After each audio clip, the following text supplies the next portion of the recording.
ಮೈಲಾಂಡ್ಹಳ್ಳಿ gate ಬಳಿ ನಕಲಿ clinic ಮೇಲೆ ಆರೋಗ್ಯ ಅಧಿಕಾರಿಗಳ ದಾಳಿ, ನಕಲಿ ಕ್ಲಿನಿಕ್ಗೆ ಬೀಗ.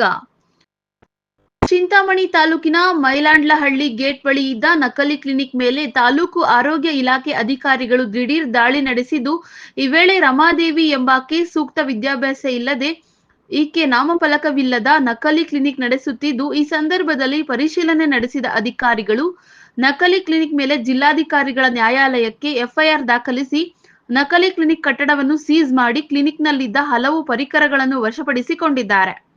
ದಾಳಿಯಲ್ಲಿ ಡಾಕ್ಟರ್ ರಾಮಚಂದ್ರ ರೆಡ್ಡಿ, ಹಿರಿಯ ಆರೋಗ್ಯ ನಿರೀಕ್ಷಕರಾದ ಶ್ರೀನಿವಾಸ್ ರೆಡ್ಡಿ ಸೇರಿದಂತೆ ಮತ್ತಿತರರು ಉಪಸ್ಥಿತರಿದ್ದರು.